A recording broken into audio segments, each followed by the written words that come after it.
दोस्तों, आज हम लोग बौद्ध धर्म के बारे में चर्चा करेंगे। तो चलिए स्टार्ट करते हैं।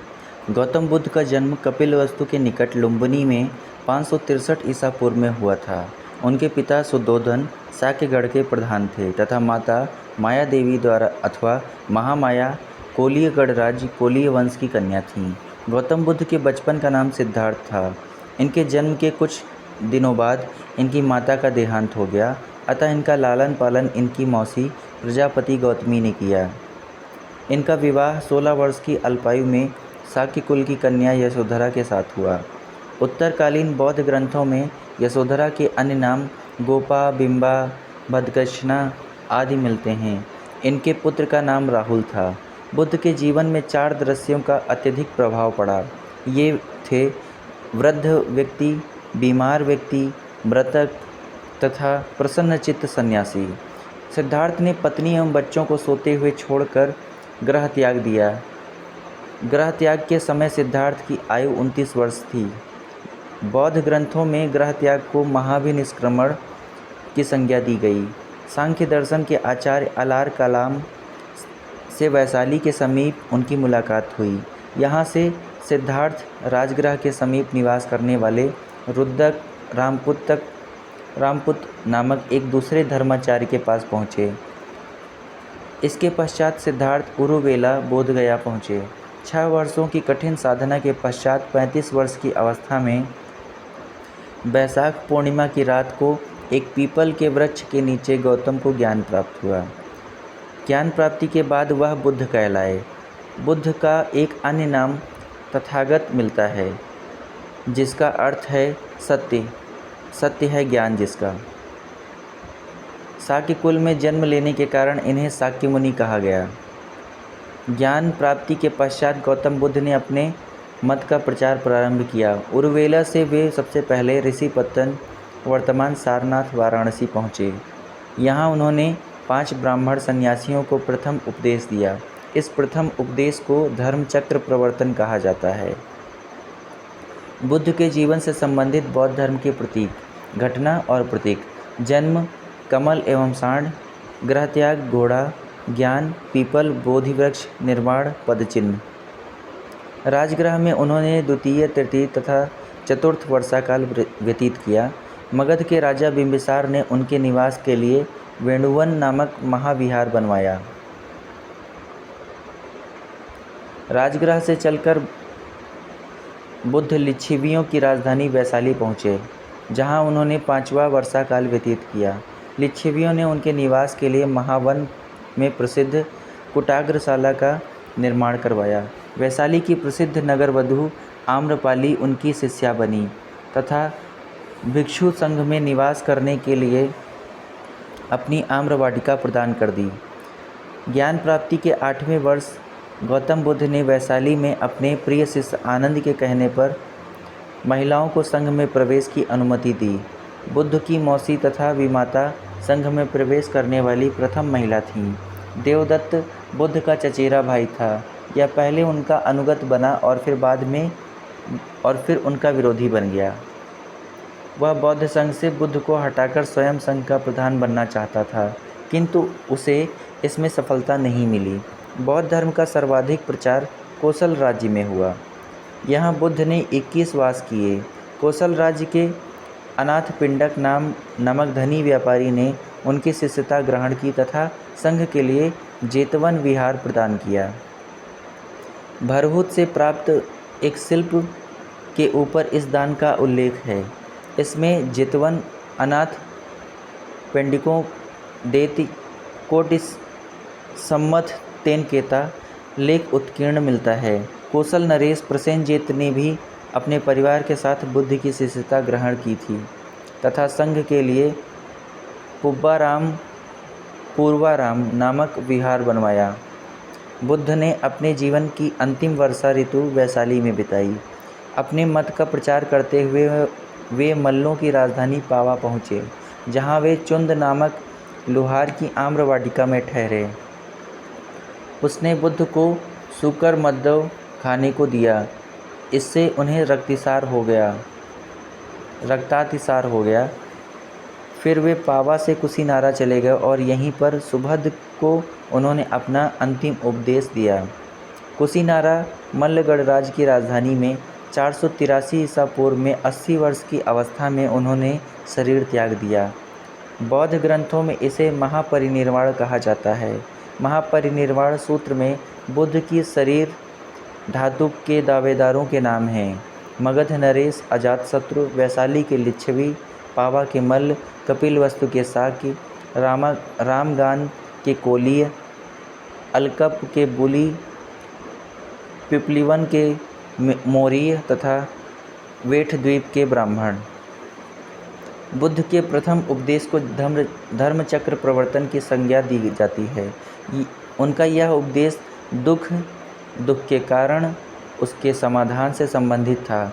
इसे 4 आर्य सत्य कहा जाता है। ये हैं दुख समुदाय, दुख निरोध तथा दुख निरोधगामिनी प्रतिपदा।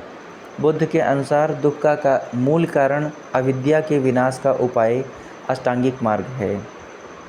अष्टांगिक मार्ग 8 हैं, जो इस प्रकार हैं: सम्यक दृष्टि, सम्यक संकल्प, सम्यक वाक, सम्यक कर्मांत, सम्यक आजीव, सम्यक व्यायाम, सम्यक स्मृति, सम्यक समाधि। बुद्ध अपने मत को मध्यमा प्रतिपदा या मध्यम मार्ग कहते हैं। बुद्ध बौद्ध धर्म के अनुयायी 2 वर्गों में बटे थे: भिक्षु, भिक्षुणी तथा उपासक या उपासिकाएं। सामान्य पुरुषों के लिए बुद्ध ने जिस धर्म का उपदेश दिया उसे उपासक धर्म कहा गया। बौद्ध धर्म के त्रिरत्न बुद्ध, धम्म एवं संघ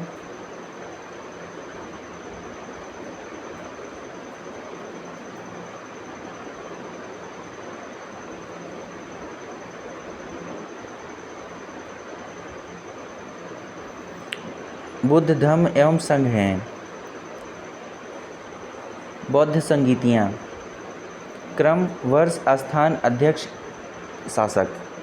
इस चार्ट को सेव कर लीजिएगा क्योंकि ये एग्ज़ाम में पूछता है इससे सवाल। प्रथम संगीति 483 ईसा पूर्व राजगृह में महाकश्यप की अध्यक्षता में हुई। उस समय शासक उसका अजातशत्रु था। द्वितीय 383 ईसा पूर्व में वैशाली में हुई। सुबुकामी इसके अध्यक्ष थे। कालाशोक उस समय शासक थे। तृतीय 247 ईसा पूर्व पाटलिपुत्र में हुई। मोगालीपुत्र तिस वहाँ के अध्यक्ष थे इसके, और अशोक के शासनकाल का समय है। चतुर्थ ईसा की प्रथम शताब्दी में कुंडलवन कश्मीर में हुई। वसुमित्र अश्वघोष उपाध्यक्ष थे। कनिष्क के समय की बात है ये। परंपरागत नियम में आस्था रखने वालों का संप्रदाय स्थविर या थेरावादी कहलाया।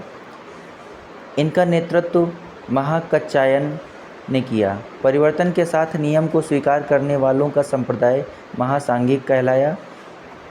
इनका नेतृत्व महाकश्यप ने किया। चतुर्थ बौद्ध संगीति में महासांघिकों को अब बोलबाला था। चतुर्थ बौद्ध संगीति के समय में बौद्धों ने भाषा के रूप में संस्कृत को अपनाया। इस संगीति के समय बौद्ध धर्म स्पष्ट रूप से हीनयान और महायान नामक 2 संप्रदायों में विभाजित हो गया था।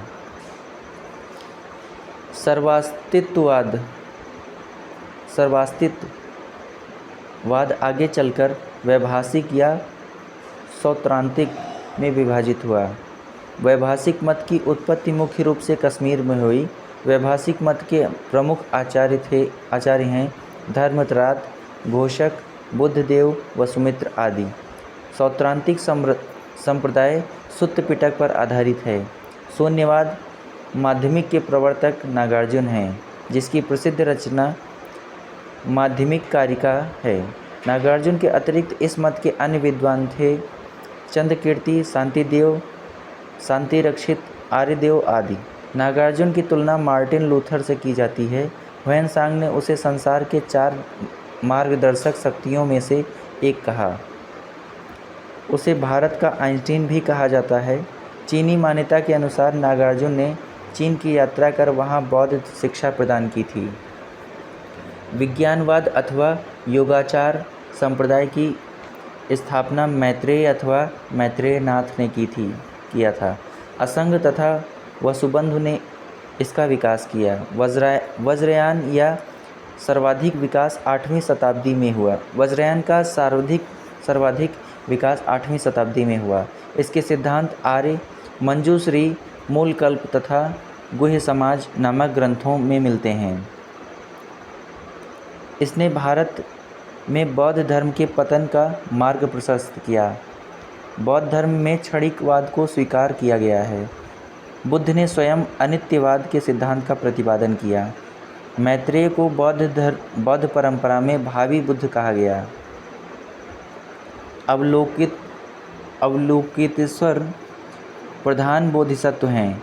इन्हें पद्मपाणि, हाथ में कमल लिए हुए भी कहते हैं।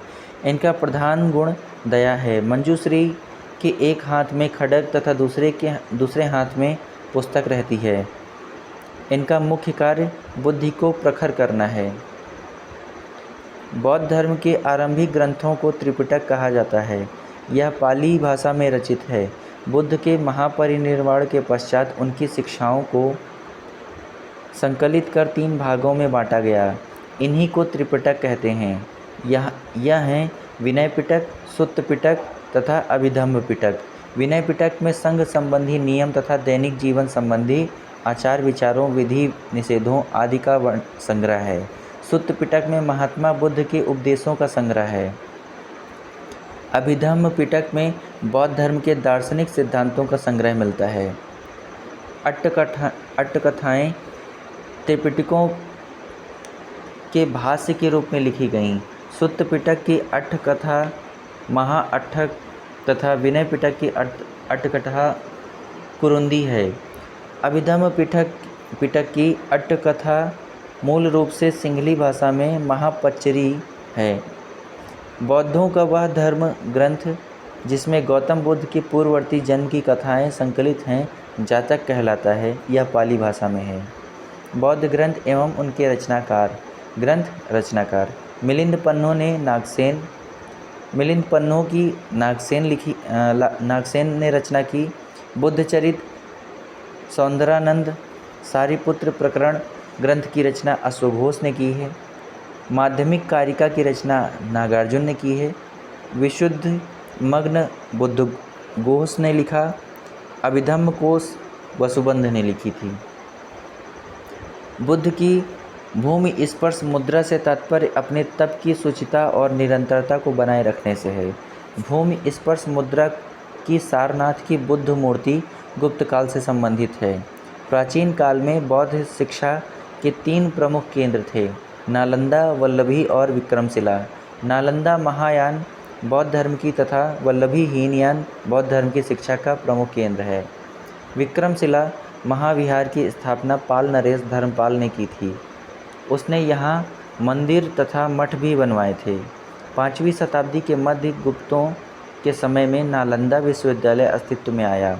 सर्वप्रथम कुमारगुप्त प्रथम ने नालंदा बौद्ध विहार को दान दिया और बाद में बुद्धगुप्त, तथागत गुप्त तथा बालादित्य नामक गुप्त शासकों ने भी इस विहार को दान दिए। नवनालंदा महाविहार बौद्ध अध्ययन का आधुनिक केंद्र है, जिसे बिहार सरकार ने वर्ष 1951 में नालंदा में स्थापित किया था। चैत्य का शाब्दिक अर्थ चिता संबंधी। शवदाह के पश्चात बचे हुए अवशेषों को भूमि में गाड़कर उनके ऊपर जो समाधियां बनाई गईं, उन्हीं को प्रारंभ में चैत्य या स्तूप कहा गया। इन समाधियों में महापुरुषों के धातु अवशेष सुरक्षित थे, अतः चैत्य उपासना के केंद्र बन गए। चैत्यग्रहों के समीप ही भिक्षुओं के रहने के लिए आवास बनाए गए, जिन्हें विहार कहा गया। सर्वप्रथम स्तूप शब्द का वर्णन ऋग्वेद से प्राप्त होता है। इसके अतिरिक्त अथर्ववेद, वाजसनेयी संहिता, तैत्तिरीय ब्राह्मण संहिता, पंचविंश ब्राह्मण आदि ग्रंथों से स्तूप के संबंध में जानकारी मिलती है। स्तूप का शाब्दिक अर्थ किसी वस्तु का ढेर। स्तूप का विकास ही संभवतः मिट्टी के ऐसे चबूतरे से हुआ जिसका निर्माण मृतक की चिता के ऊपर अथवा मृतक की चुनी हुई अस्थियों के रखने के लिए किया जाता था। कालांतर में बौद्धों ने इसे अपनी संघ पद्धति में अपना लिया। इन स्तूपों में बुद्ध अथवा उनके प्रमुख शिष्यों की धातु रखी जाती थी, अतः वे बौद्धों की श्रद्धा और उपासना के केंद्र बन गए। स्तूप के 4 भेद हैं: शारीरिक स्तूप, परिभौगिक स्तूप, उद्देशिका स्तूप और पूजार्थक स्तूप। गौतम बुद्ध को एशिया के ज्योतिपुंज के तौर पर जाना जाता है। गौतम बुद्ध के जीवन पर एडविन अर्नाल्ड ने लाइट ऑफ एशिया नामक काव्य पुस्तक की रचना की थी। महापरिनिर्वाण मंदिर उत्तर प्रदेश के कुशीनगर जिले में स्थित है। मंदिर में स्थापित भगवान बुद्ध की मूर्ति 1876 में उत्खनन के द्वारा प्राप्त की गई थी। इस मंदिर में भगवान बुद्ध की 6.10 मीटर ऊंची मूर्ति लेटी हुई मुद्रा में रखी है। यह मूर्ति उस काल को दर्शाती है जब 80 वर्ष की आयु में भगवान बुद्ध ने अपने पार्थिव शरीर को छोड़ दिया और मृत्यु के बंधन से मुक्त हो गए, अर्थात निर्वाण की प्राप्ति हो गई। हीनयान और महायान में अंतर क्या है? हीनयान का शाब्दिक अर्थ निम्न वर्ग है, जबकि महायान का शाब्दिक अर्थ उत्कृष्ट मार्ग है। हीनयान में महात्मा बुद्ध को एक महापुरुष माना जाता है, जबकि महायान इसमें उन्हें देवता मानते हैं। हीनयान यह व्यक्तिवादी धर्म है। इसके अनुसार प्रत्येक व्यक्ति को अपने प्रयत्नों से ही मोक्ष प्राप्त करना है, ऐसा हीनयान मानता है। जबकि महायान का मानना है कि इसमें परोपकार तथा पर सेवा पर बल दिया गया। इसका उद्देश्य समस्त मानव जाति का कल्याण है। वहीं हीनयान यह मूर्ति पूजा एवं भक्ति में विश्वास नहीं करता। महायान का मानना है आत्मा एवं पुनर्जन्म में विश्वास करता है। हीनयान इसकी साधना पद्धति अत्यंत कठोर तथा यह भिक्षु जीवन का समर्थक है, जबकि महायान इसके सिद्धांत सरल और सर्वसाधारण के लिए सुलभ हैं। इनमें भिक्षु के साथ साथ सामान्य उपासकों को भी महत्व दिया गया है। और वहीं हीनयान आदर्श अरहत पद से प्राप्त करना है। महायान इसका आदर्श बोधिसत्व है। हीनयान इसके प्रमुख संप्रदाय हैं वैभाषिक और सौत्रांतिक। वहीं महायान इसके प्रमुख संप्रदाय हैं शून्यवाद, माध्यमिक तथा विज्ञानवाद, योगाचार।